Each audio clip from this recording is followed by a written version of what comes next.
Yes. This here is a 1986 Toyota Corolla AE86 hatchback. The holy grail of 80s Japanese car nerds everywhere. And we just picked this up from the backwoods of South Carolina a couple days ago. And as you can see by the moss and mold growing on it, well, it hasn't moved in a while, but that's pretty normal. It'd be weird if that wasn't the case. In here, we got free vice grips. That made the purchase worth it already. Door cards in the passenger seat because this doesn't open from the inside properly. And in here is, well, first of all, before anyone asks, yes, it has a ball chiller. Look at that. Yeah, turn indicator is just a stick. It's got 269,000 miles on it, but being an old Toyota, it's barely broken in. All the plastic switches are coming off and breaking. This is gone. This is hanging here. I don't know what that does. These are all busted, but thankfully, I'm sure all of this stuff is super cheap. Yeah, right. But the steering wheel is original. The shifter's original. The radio is original. That's pretty much the theme of this car. Like, it's basically untouched. The only modifications it has on it are these cool 90s wheels and this dual exhaust tip that is hitting on something, but you know, that would also be weird if that wasn't the case. Now, this is gonna be a disappointing sight. It does not have the 4AGE. It has a single cam 4AC engine that makes 70, count them, 70 horsepower. But you know, keep in mind that's Japanese horsepower, so that's like 200 normal horsepower, so she's basically already a race car. So the main issue with this car is this here is the drive shaft, and as you can see, it's in my hand instead of under the car. The previous owner started to replace the clutch and never finished, so now we have to do it. And unfortunately, as of right now, I don't have a good place to work on it. So I'm thinking we're just gonna kind of leave it on the trailer and work on it here. Yeah, that's the best I got for now. Oh yeah, and on the subject of price, now I imagine most of you know what this car is and what it's about, but for those of you who are out of the loop, basically it's the hero car in a show. So in other words, nerds made it expensive. So we paid $4,000. Now, before you gasp, okay, after we fix it, we could easily sell this car for double that. And I'm not even joking when I say that. These are more desirable than 240s or Fox bodies or whatever. Yeah, a Corolla, I know. But the free market decides what things are worth. And the free market has decided that these things are basically gold. And it doesn't help that they're really rare, especially the hatchbacks. It took me forever to find a hatchback. And this was one of those situations where I just so happened to pick up my phone and check Marketplace, and I saw this was listed 10 minutes ago. And I'm like, yes, finally, this is the one. I just put some blocks under the trailer for some extra support. So this is no longer a trailer. This is now a service platform.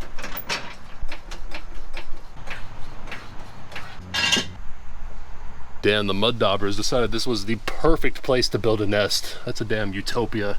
Looks like our diff has blonde hair. Also, another thing to note on this car is look at the rust. Yeah, there is no rust. The entire underside of this car is totally solid. The floor pans are hole free. That's really uncommon for us, and especially uncommon for 86s. These usually rust out. So this couldn't have happened on a better car. We've struck gold here, my friends. Gold. Even the brake lines, dude, look at the brake lines. We don't have to replace any of them. The very first bolt we try to remove and it's already stuck. I have an easier time pulling the engine out. No. Strong, straight.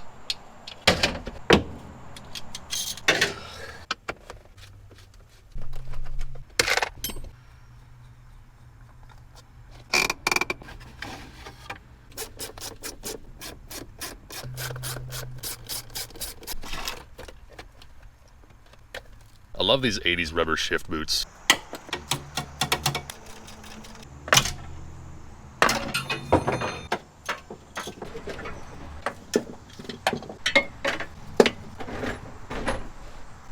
I need to go get extensions and maybe some sockets.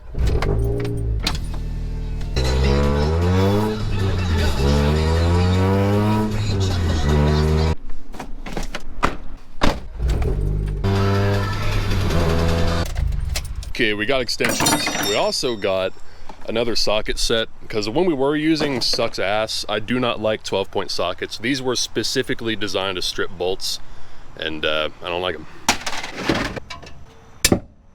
Finally.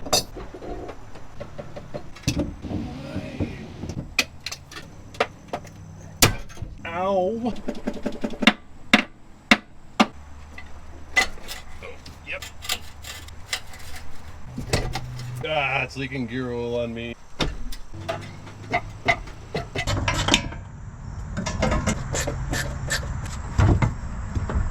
Let go, let go.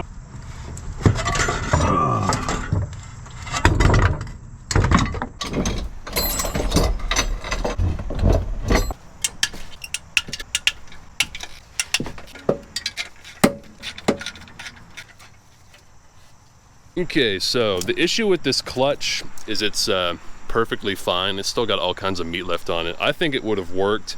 I'm thinking the previous owner had a bad master or slave cylinder and they thought it was a bad clutch, but nah, I don't think this needed to be removed. We had a choice. Since it was already halfway taken apart, the drive shaft was out, half the bell housing bolts was out, the slave cylinder was out, we could have either reassembled it all and hoped the previous owner was wrong, but if he wasn't wrong, we would have had to take it all back out again and then change the clutch.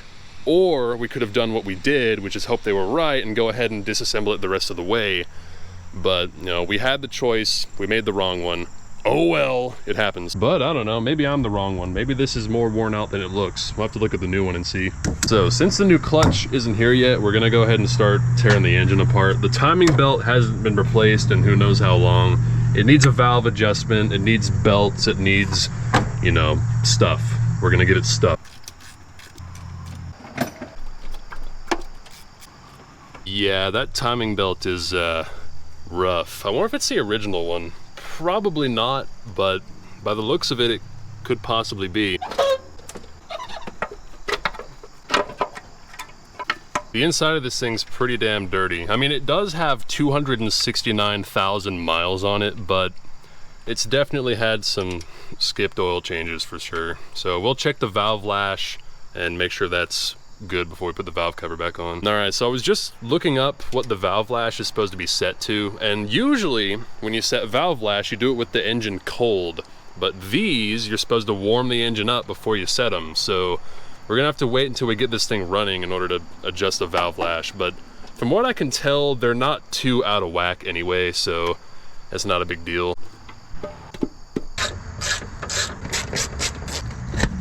I was gonna drop this oil pan to check the rod bearings because we don't have a good track record on those and clean out the 289,000 miles worth of sludge, but it looks like it might be minorly annoying to remove, so I'm not gonna do that either. This original cover though, I bet these are rare because it doesn't serve any purpose apart from being in the way. Everybody removes them. I wonder how much this would sell for on eBay. Okay, the new clutch came in to replace the old clutch that was still perfectly fine. I mean, the new one doesn't rattle like the old one, so I mean, there's that at least. Now, should we have the flywheel resurfaced? Yes. Should we also replace the rear main seal while we're down here? Also yes. But we're not going to because I don't wanna. Fight me. This car's probably getting an engine swap at some point anyway, so I'm not too concerned. I can see the radio from here. Change the station. Put Loctite on anything that spins.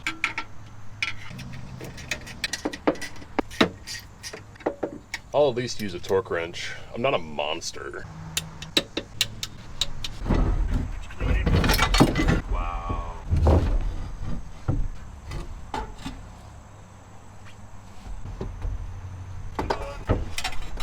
What was it hitting on? Well, I tried just lifting it up there, but it wasn't happening. So we got this motorcycle jack. It looks enough like a transmission jack to me. Sure.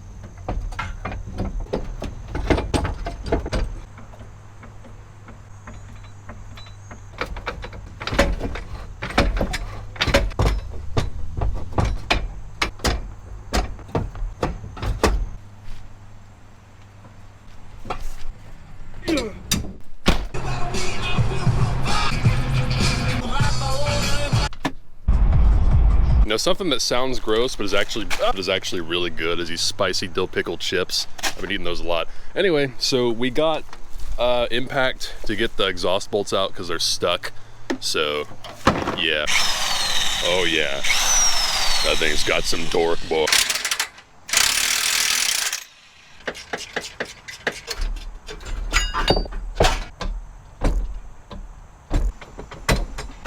Okay, the transmission is bolted back to the engine. The new clutch we didn't need is installed. This thing got the exhaust bolts out nicely, so that's good. All right, so we're kind of stuck with the drive shaft stuff right now because I left the transmission cross member at the seller's house. So that's laying somewhere in South Carolina right now. Nice, so we gotta wait for one of those. In the meantime, I'm gonna change this timing belt.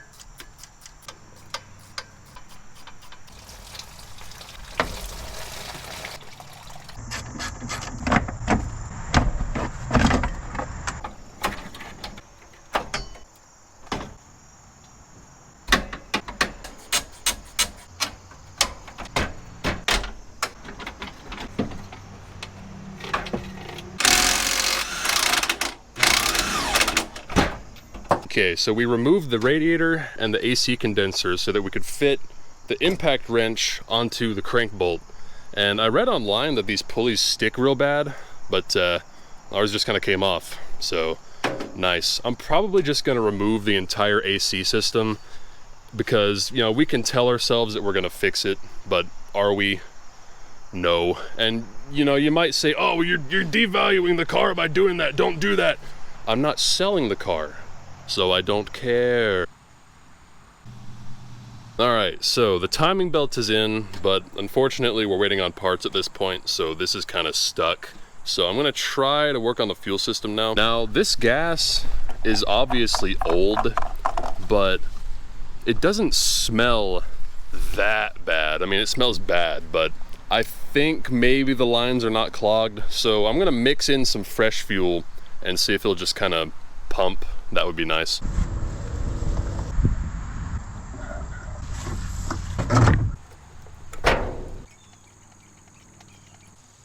Well, it pumped a little bit out of the filter, but we're not getting any from the tank.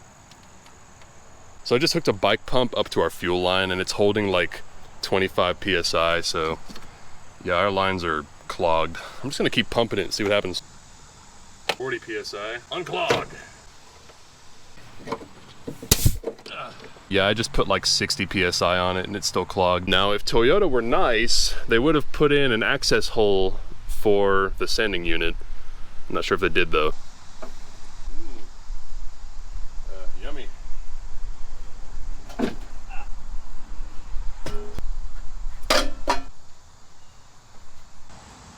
We found so many treasures. We got a disgusting white t-shirt. We got an emergency poncho, an illegal license plate cover, and some aviators. Yes. Yeah, the only real rust on the car is back here. There's a lot of moisture. This seal is not doing its job. Yeah, a lot of mold. Doesn't smell very good. Need to clean this out. I don't think that's savable. Ugh. Holy orange. Every piece of plastic on this car just feels like it would break with the slightest touch. Probably because it would break with the slightest touch. Okay, so Toyota gave us an access hole for the sender, but not the pickup. So we are gonna have to drop the tank, which is just great. The same tank that we just poured fuel in. Nice. Oh no. It's not great. Yeah, this fuel tank is pretty trashed. Toyota may not have added an access hole for the pickup, but what they did add is a fuel tank drain plug. Nice. I've never seen one of those before.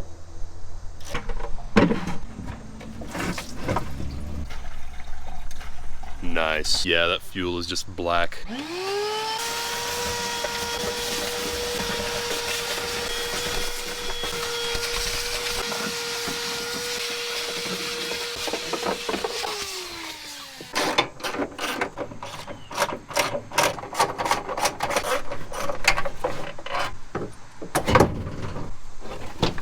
This was the easiest fuel tank I've ever removed by a long shot. All right, let's see what there is to see. Oh, Yeah, I don't know if we're gonna be able to use this tank. Yeah, the bottom of this thing is just caked in goo. It seems to break loose pretty easy. Maybe we can use this tank.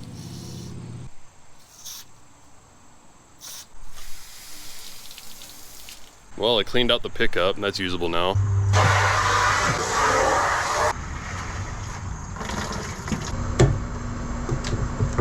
Doesn't that look good? Mmm. Yeah. Yeah, that's pretty good right there.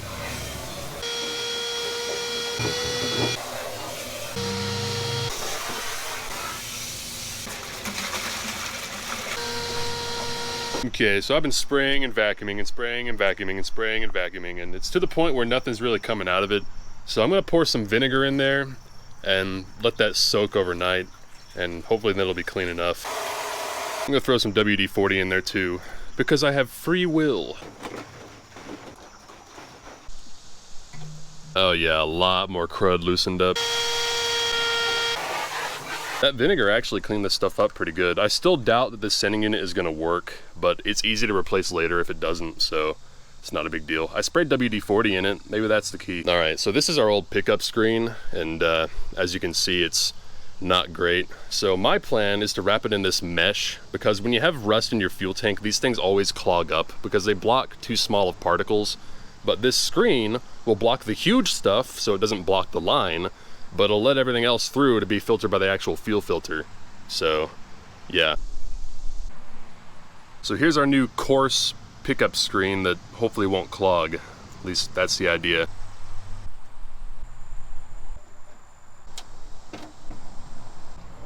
Went ahead and replaced the hoses while we're down here.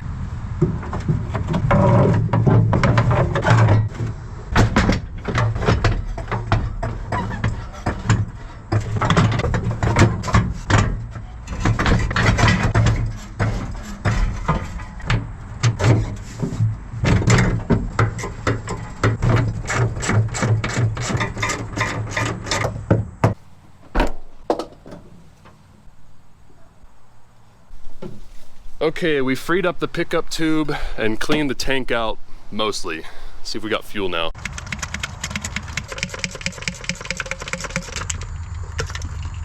Okay, we're pulling fuel now, and that's good because engines need fuel to run. I know this. All right, the next question is, does the actual fuel pump work? I'm gonna spray some of this in there to try to lubricate it as best as possible.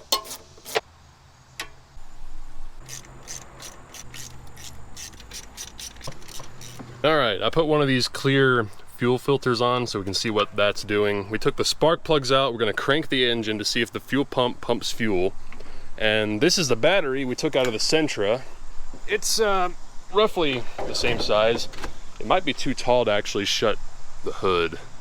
Maybe not, we'll see. Okay. Okay, well, it's not screaming at us, that's weird. I don't think the chimer works.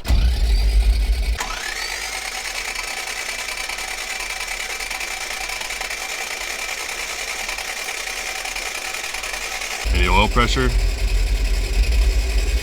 No. Oh, there it goes. Yeah, it pumped oil up here. No way, it actually pumped fuel. Nice. All right, we have a transmission, a new timing belt, a working fuel system, and oil pressure. All good things. Now, unfortunately, we're waiting on parts, so I can't do what I want to do. I want to put all this back together, but I can't. So in the meantime, we're gonna do less important stuff, like this door handle that doesn't open the door from the inside. You gotta pull on the rod itself. I'm thinking maybe we can just kind of bend it. Hey, that actually worked. I gave it some lubrication and now it works real good. I'm actually getting kind of impatient waiting on these parts. Really all we're waiting on is a new water pump and alternator belt, but they're both pretty easy to replace, so I'm thinking screw it, we just put the old ones back on for now.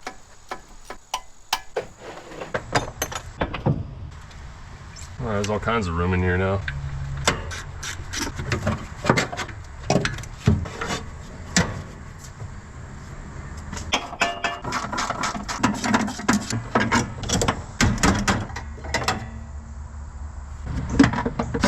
I went ahead and removed the rest of the AC stuff, and there's so much more room in here now. It's nice, not to mention the weight removed.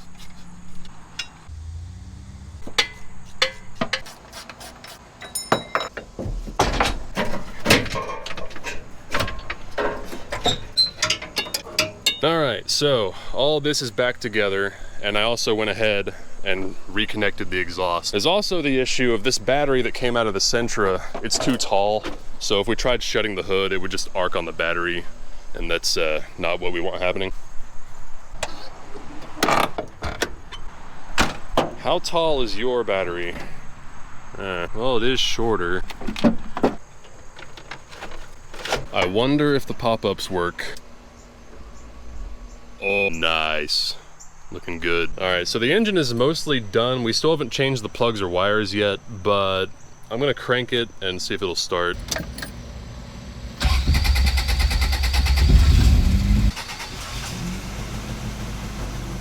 It's that easy, huh?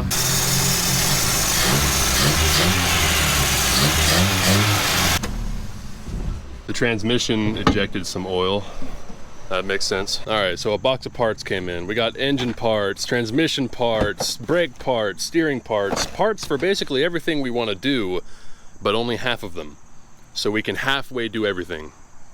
Great. All right, now, brakes. The pedal feels like it's there, but it's really spongy. I'm pretty sure we got a wheel cylinder blown, but those haven't come in the mail yet. So I'm gonna start with the fronts. Okay, so first of all, this has captive rotors, so you gotta remove the hub to get the rotors out. Gross. And second of all, the rotors we got are wrong. They don't fit, so I'm really excited about that. Well, I was about to say we can at least change the hoses up here still, but they're not right either. So the wheel cylinders came in. We can at least change the rear brakes, and I'm sure those are right too. Why did Toyota use 15 million different brake parts on the Corolla? I don't understand. Also, I was looking at how messed up this center cap is, and it's even worse on the back. It's like, what the hell? Who violated this center cap? What happened?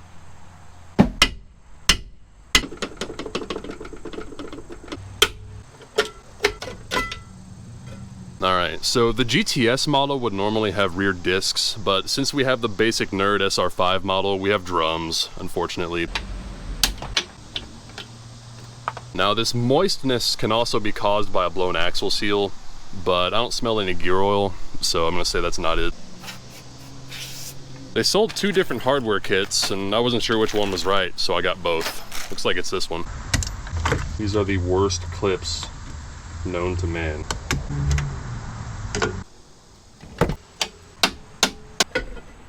Okay, that side's done. This side's a lot drier, but we've already changed the other side. We're gonna do this side too.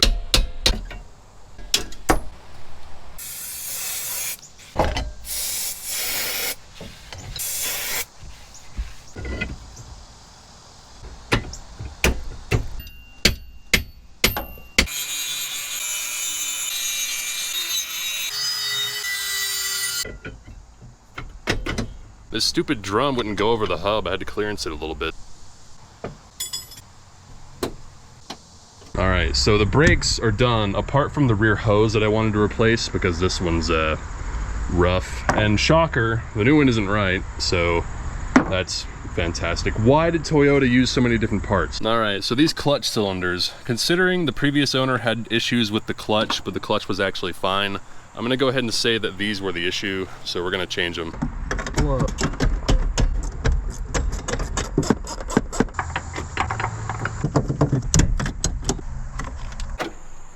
Yeah, this thing is completely trashed. I had to unbolt the booster to get it out, so that was fun.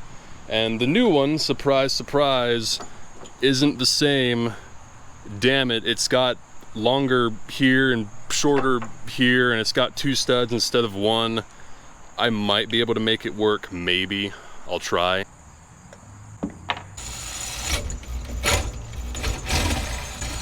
All right, so I removed one of the studs and drilled the hole out, so maybe it'll just work now. I don't know.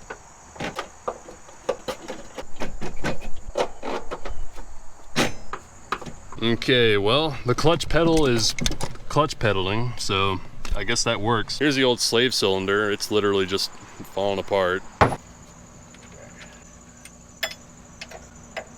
I just put in the new slave cylinder. So the clutch system should be good now. The master cylinder, even though it was wrong, was still somehow right. So we're just gonna take that. We just gotta bleed it now. So when I bleed brakes or clutches or whatever, I like to use the bottle method.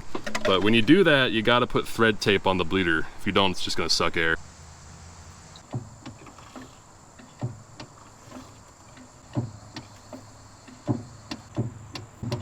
Yeah, that feels like a clutch. Sure, kind of mushy. I'm not sure if that's how it's supposed to feel or what, but anyway, it's got full travel in it, so. Oh yeah, that's working. Nice. I got the correct hose for the rear, so I'm gonna throw that in real quick.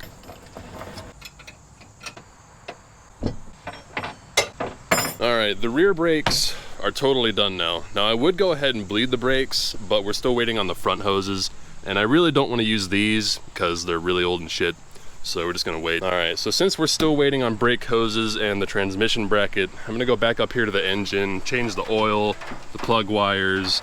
It just started raining. The oil filter is empty. I guess the drain back broke on it. It is a Fran after all.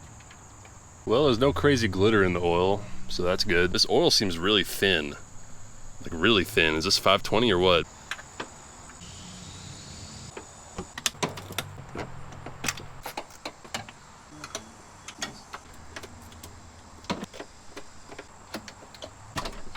So I was gonna replace the cap and rotor, but the OEM one is actually still in great shape and honestly much better quality than the one we were gonna put on. So screw it, we're just gonna put the OEM one back.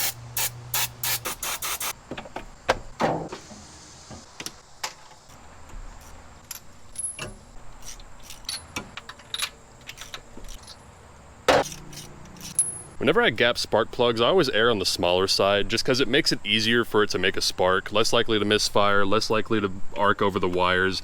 Technically, it'll make a little bit less power, but it's such a small, minuscule amount, maybe like 1 horsepower, if that. And what you gain is a little bit of, you know, consistency, reliability. I used to work at a go-kart track, and our karts had weak ignition systems. They'd get to the point where they wouldn't run anymore. So I would take the spark plugs out and make the gap teeny tiny, and they would run fine after that.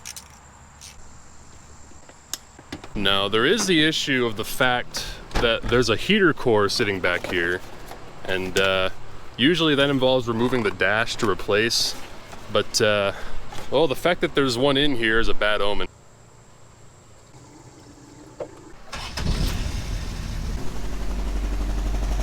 Oil pressure's good. All right, now it's idling at 2,500 RPM. So we definitely got a vacuum leak somewhere. Yeah, this thing burns a lot of oil. Oh shit. I didn't mean to leave that on there. Whoops.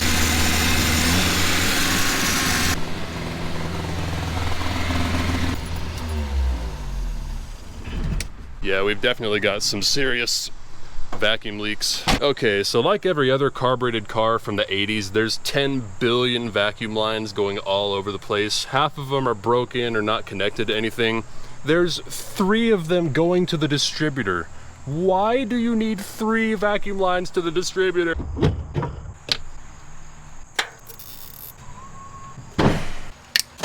Alright, so I just blocked off every open vacuum line I could find. I basically just shoved bolts in them. We'll worry about making it clean later. For now, I'm just concerned with getting it running. That's definitely a lot better. It's still idling fast though. Not as bad as it was, but... and it's still running on 3 cylinders. Hopefully that dead cylinder will just kind of start working after we run it for a while.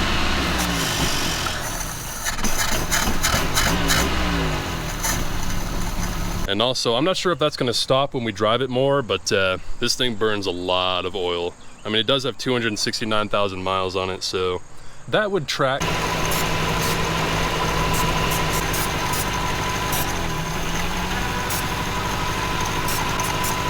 There's still a vacuum leak right here somewhere, but I don't see any more lines, so I'm thinking it might be the carburetor gasket.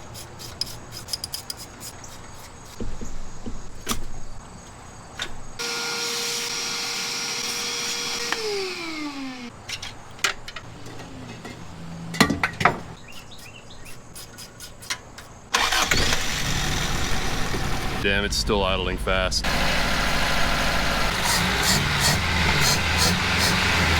Well, that wasn't it. I don't know. It runs well enough for now, I guess. All right, so the throttle is stopping on that little cylinder there, which I'm pretty sure is the high idle solenoid, and I'm thinking it might be seized. So, yeah. Well, I just broke it, so that's neat. It is slightly better now. So that was a issue. I wonder if the EGR valve is stuck open. It'd be a shame if someone were to just pinch this line, huh? What about now? All right, we're down to 1200 RPM. No, it's actually still the same, damn. All right, now there's the subject of these tie rods. Yeah, that's the steering. Doesn't that make you feel safe? Isn't that something you want to drive?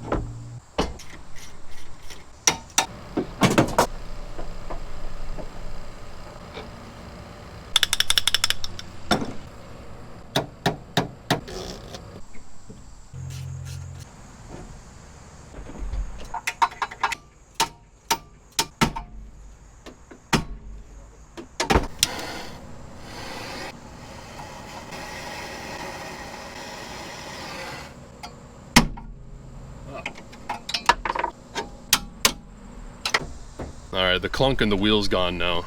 It's a lot better. Front brake hoses came in, so we'll do those now.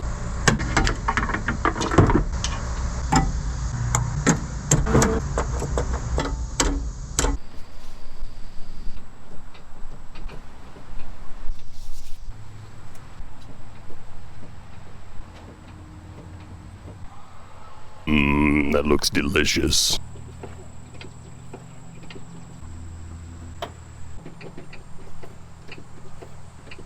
See how hot it is out here? All right, we have brakes now. Now I'd like to put the drive shaft in, but the post office is taking their sweet ass time with our transmission bracket.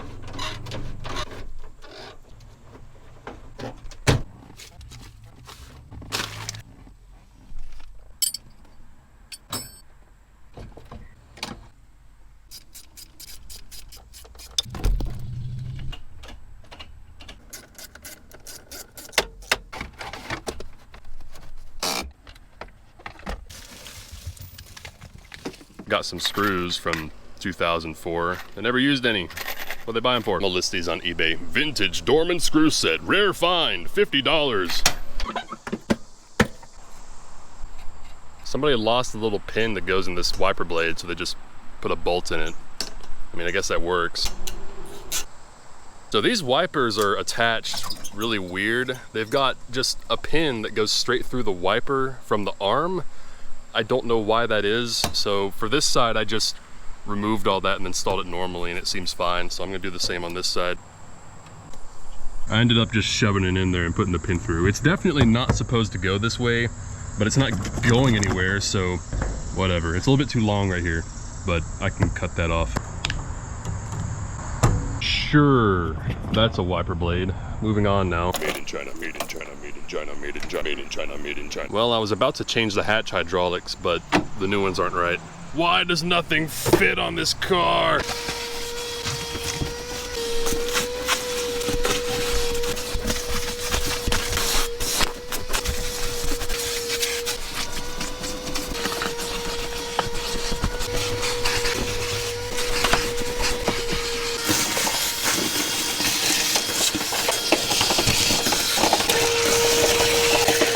Found this vintage bottle of injector cleaner from 2003, super concentrated. We don't have injectors, but I'm gonna pour it in there anyway, why not? I did not read the instructions. We're just gonna throw the whole bottle in there. All right, so I just basically cleaned up a bunch of loose ends. I reconnected the fuel sending unit. I reassembled the interior, cleaned out the interior. I put the air filter back on. I put the wipers on that didn't fit, but we made fit anyway. So yeah. All right, so this transmission bracket. So I ordered one on eBay and it was shipped to the wrong address. They gave me a different tracking number or whatever. This was like 2 weeks ago, so I finally accepted that that one's not getting here. So 3 days ago, I ordered a different bracket and it still hasn't shipped yet. And I don't have all year. So apparently, since we're not allowed to buy one, we're just gonna make a temporary one. So yeah.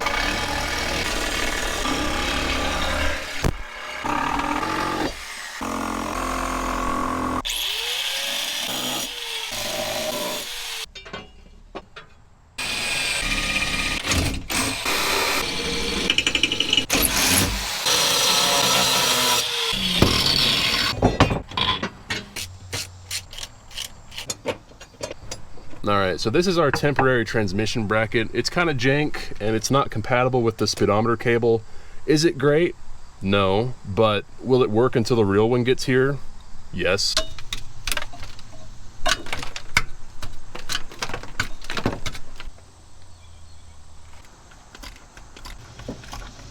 I went ahead and changed the diff oil, because why not? We're putting a limited slip in it later, but we don't want it breaking in the meantime. So now we got to fill the transmission with oil. And GL5 gear oil is what they sell at the auto parts store. And this stuff is great for differentials, like we just put it in.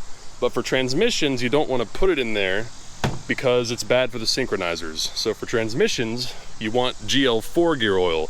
The issue with GL4 is auto parts stores don't keep it in stock for whatever reason. I don't know why. So we had to order this online. And since we had to order it online, I went ahead and got the good stuff. $90 for this gallon. Now, that might seem like a lot, but at the same time, how often do you change your transmission oil? For most people, the answer is never. And for the people who do change it, it's like once every few years. So it's really not that big a deal.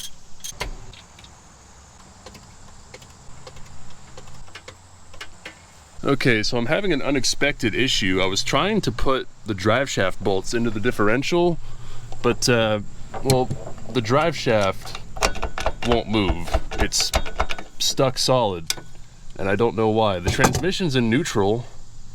I don't know, why won't it spin?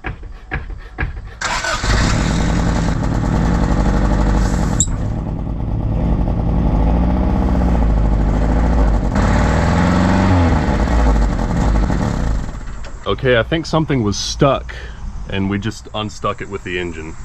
Not sure what, but anyway. Yep, it spins now. Problem solved, I guess.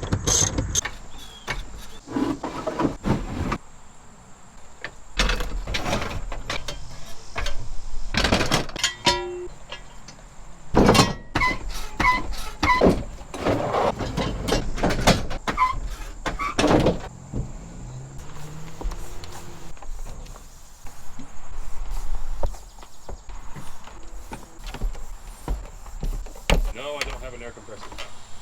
No, I'm not buying one. All right, so since we changed those tie rods, the alignment is no longer correct. So we're gonna put a quick and dirty one on it real fast.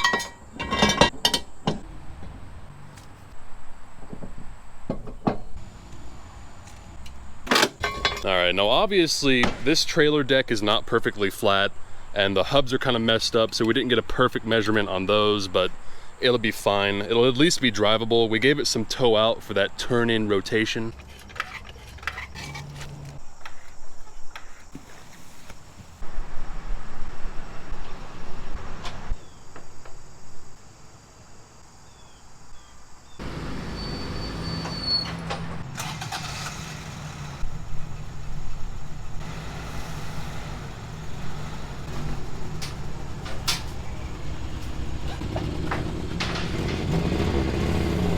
Yes, it's on the ground. I kind of forgot how small it is. All right, so this car sat for like 15-ish, maybe 20 years.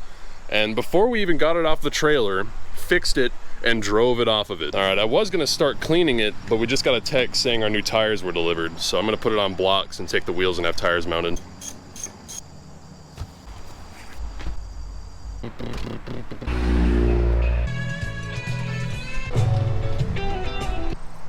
All right, we got the cheapest, best tires known to man, Waterfall. Better than the Piss Falls anyway. They're not super hard. They're 400 treadwear, so they should grip okay, but they're rubber and they're round, so they're going on the car.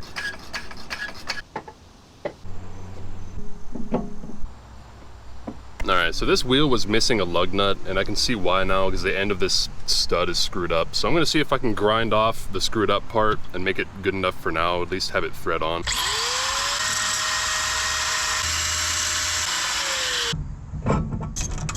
Yeah, that works. All right, now we're gonna finally clean this thing up. I'm curious to see what it looks like without the moss and mold all over it.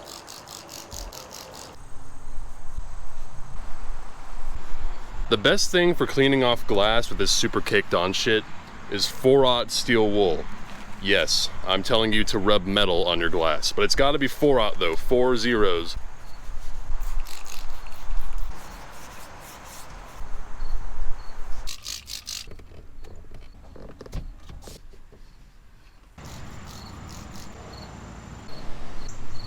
Yeah, just cleaning the glass made it a lot nicer.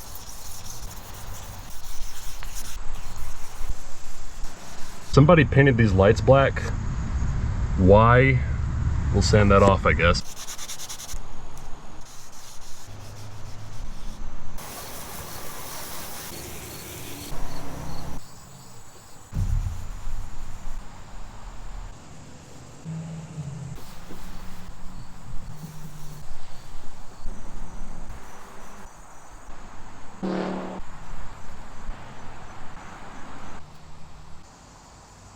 All right, so hours and hours of sanding and polishing and sanding and polishing later. I'd say looking better is a understatement. There was actually a decent car under all that mold, and the paint is, you know, on the top kind of messed up, but on the sides is real nice, so not bad.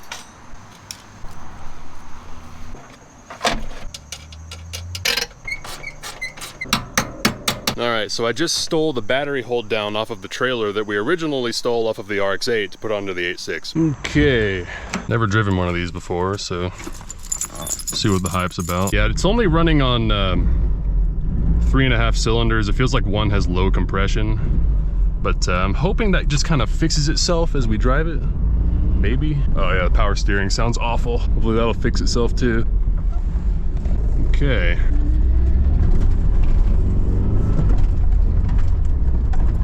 Clutch feels funny. That's fine. All right, well, we're moving. The power steering sounds terrible. The engine doesn't sound happy. It is driving though. The steering feels, I don't know, stiff is the best way I can describe it.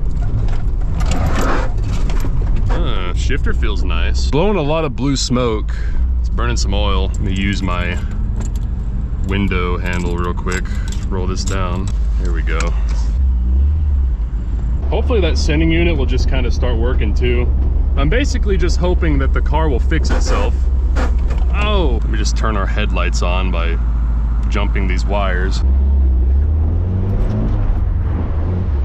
RPMs don't drop very fast. It's got some rev hang problems.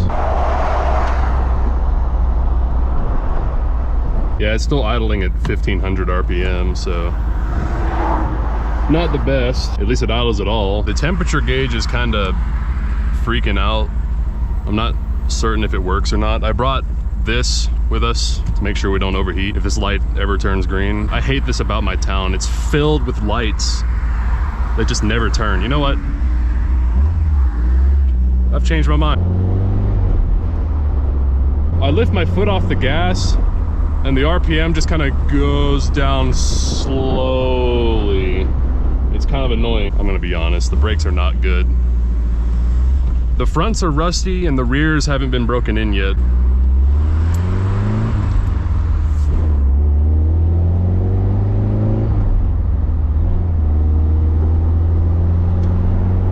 The indicators don't work. Oh yeah. This thing turns nicely. Oh! Yeah, we need to break these brakes. Brakes! Start working better than you are. All things considered, it drives pretty good. This is one of the best stock shifters I've ever used. It feels really nice. I don't think the temperature gauge works. We're gonna have to stop and check the temperature.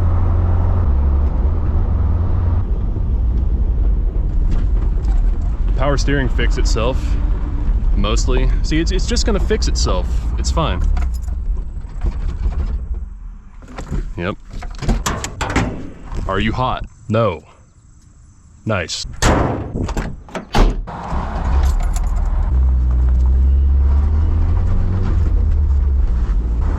Oh yeah, I meant to check what we're rubbing on too. Sure.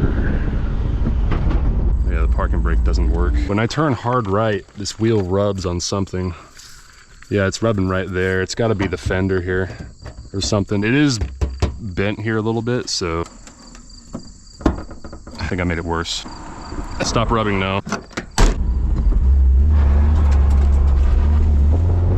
It definitely has an open differential. We confirm that. These brakes really suck. Why do they suck so much? Feels like they're getting better. The speedometer doesn't, oh yeah, of course it doesn't work. We didn't plug it in. I can't tell if these cars just have a firm brake pedal or if our brakes just really suck hard. maybe both. Oil pressure is good, that's nice. Another thing is, this thing has 269,000 miles on it, but it doesn't clunk, it doesn't bang, the steering feels good, like it's all fine. Obviously we replaced the tie rods, but that's all it needed. I have no idea where we're going. Oh yeah, and our alignment. It drives perfectly straight. Excellent. Like it doesn't pull whatsoever.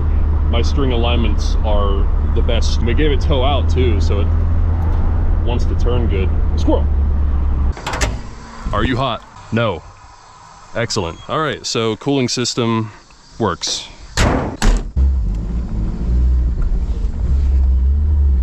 What's this direction? The rev hanging problem is kind of getting to me at this point. The brakes have gotten significantly better.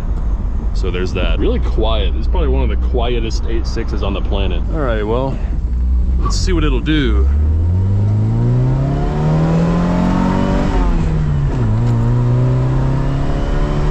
Not a whole lot.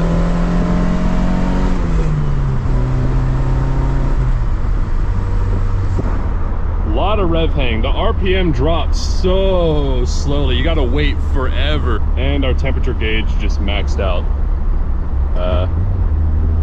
Do we believe it or not? I don't know.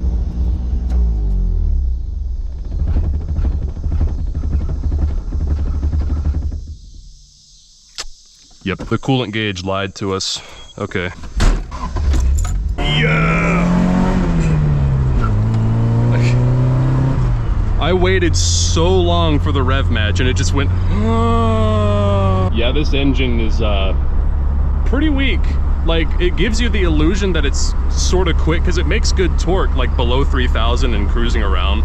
But past 3,500 RPM, it doesn't make any more power. It just falls on its face. Like, it will rev to 6 grand, but it's not making any power up there. Obviously, we're gonna engine swap this car, but I'm not certain with what. Obviously, we gotta do the rotary charger first. But I'm thinking maybe a Beams engine or an SR20 or something along those lines. Another 4-cylinder, and it's gotta have ITBs. It's interesting to feel the difference because versus the Charger, this is from the same era, it's the same weight, it's on literally the same tire, and yet this just turns so much better than the Charger does.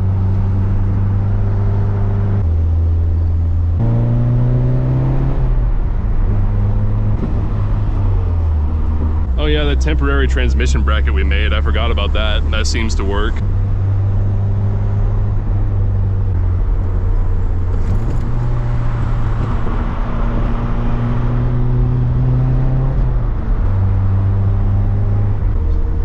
I wonder if this is the first time this car's ever even been heel-toed. It probably is. Hello, lady standing in the road.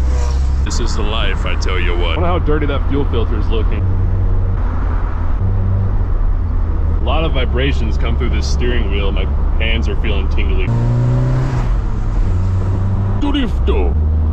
Was that the way back or is this the way back? Best thing to do in this situation is commit to the choice you made, no matter how bad it was.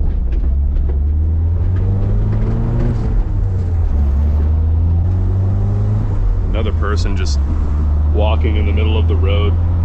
I would not want to walk on this road. Climb the hill, car, climb the... Go, go, go, go. It's idling even higher now. It's at like 1,800. Where are you people going?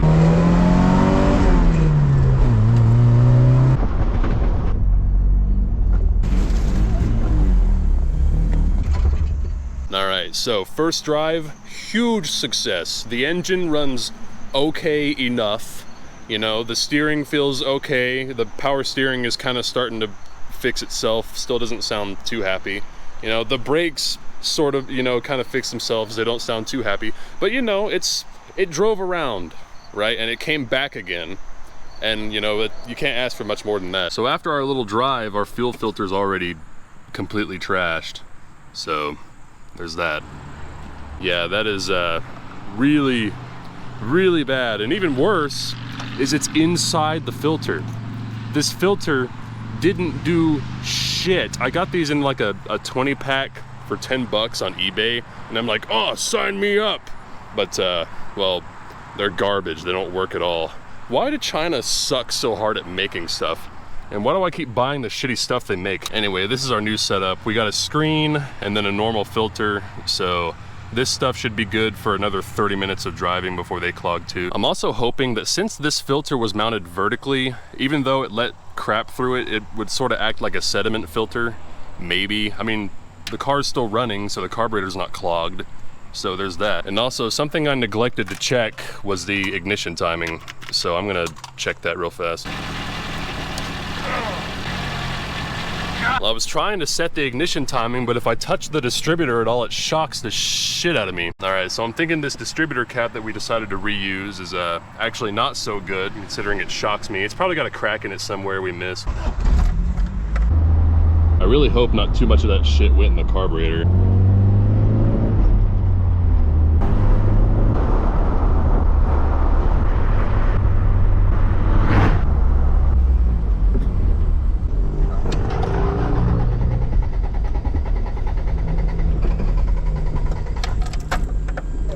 That is not good. Okay, just decided to go to sleep there for a minute. I'm sure that was just a fluke and won't happen again. Yeah.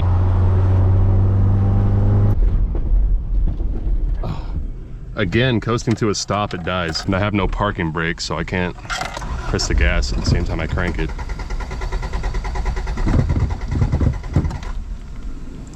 Come on, start!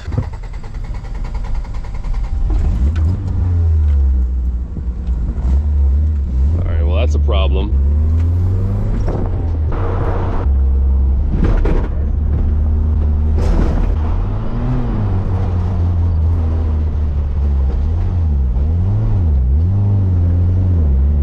No, do not die right there. Okay, all of a sudden, running really terribly. Holy shit, we barely made it. Roll into the driveway. No. Oh, holy shit. We barely made it. I wonder if the carburetor's clogged now. I have a feeling it might be. Yeah, it's pumping fuel. So.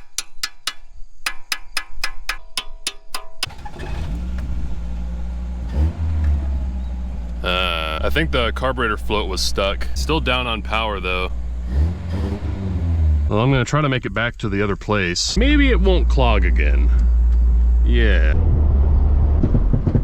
No.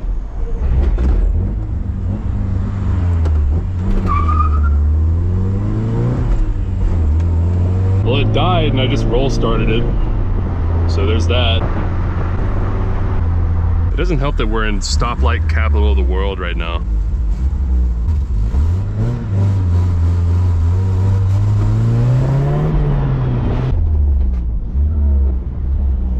Alright, let's tap this again. It worked last time. Definitely the carburetor bowl is sticking. Like, without a doubt, that's what it is.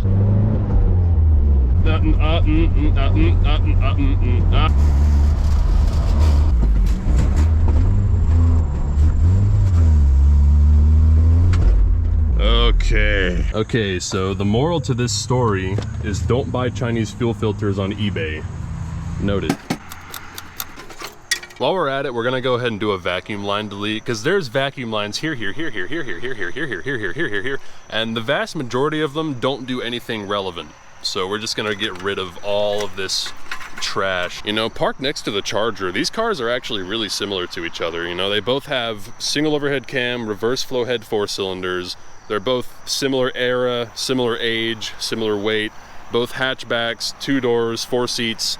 The main difference between the two is this is rear-wheel drive and that's front-wheel drive. If Chrysler had decided to make this car rear-wheel drive, it would have basically been an American 8.6. This thing has a vacuum secondary. I wonder if this was working, because if not, that might be why it doesn't make any power at high RPM. Luckily, I had preemptively bought a rebuild kit for this thing, so there's that. As expected, it's full of trash.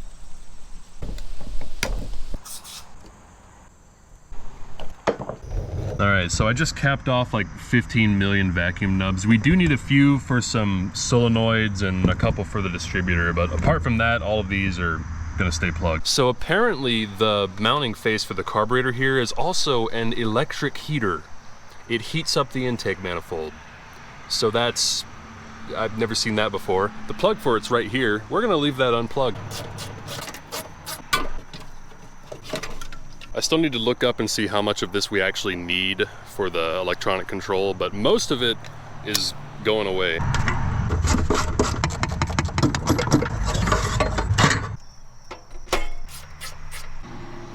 All right, so I still haven't plumbed up these solenoids because, to be honest, I don't really know where to plug them up to. And I also added another filter, so we got screen, filter, filter, so we don't clog this new rebuilt carburetor up, hopefully, maybe.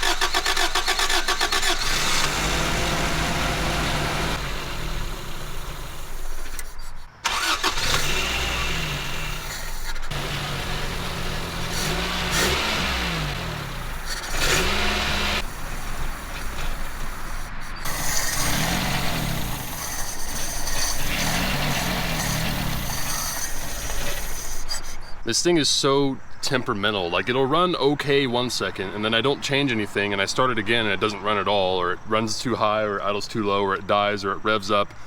I don't know. These stupid 80s carburetors with the stupid vacuum lines and the stupid electronic control, they never work. It doesn't matter if it's a Toyota or a Chrysler, they're all shit. They all suck. So basically, what we're looking at this point, if we want to make this thing run right, we're just going to swap the whole damn carburetor. I think you can put like a Weber, I think it's 32 or 36 on these, and it runs a lot better. It'll make more power. It'll actually idle and all that good stuff. And we'll probably go ahead and put a fuel tank in when we do that too.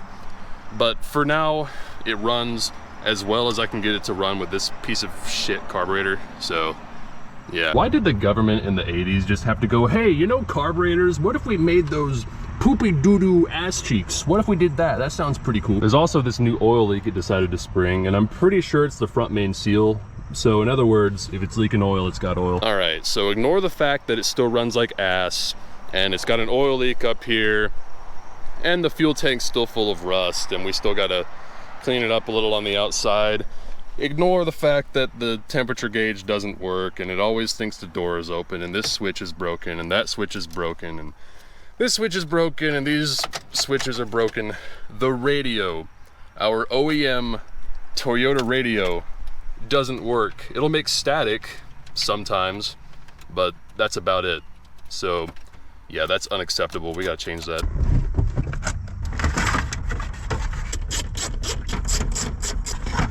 Yeah, this thing's been moist. So I had this radio laying around, and to be honest, I'm not really sure if it works either. I can see a bulged capacitor in there, so yeah, I'd say it's a chance it doesn't, but we're gonna try anyway.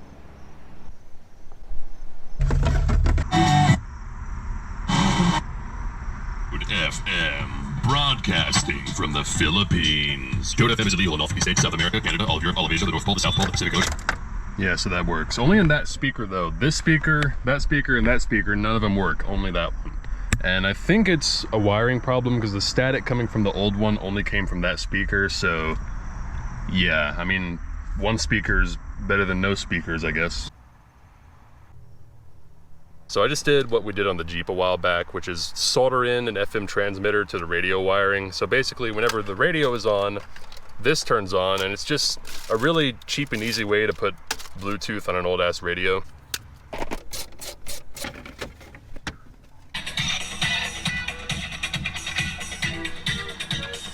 All right, so Bluetooth works, and we could have just plugged it in right here, but then it's in the way, and I gotta look at it, and I just like shoving it back there. All right, so I've been complaining about this carburetor, but I think that's only part of the problem. I think the other part is this stupid distributor, because you're supposed to unplug the vacuum advance and set the initial timing to 5 to 10 degrees. And if we do that, it runs like ass. It doesn't make any power. It's really sluggish. Like, the timing's too slow. So we've got to set the initial timing to like 35 degrees to make it run properly, or at least somewhat properly. So I think the distributor is also causing problems. The carburetor's not great either.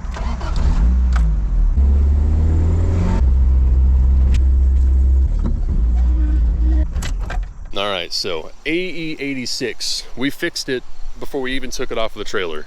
In fact, we drove it off of the trailer after it sat for 15 to 20 years, so that's an achievement. However, obviously it still needs more work.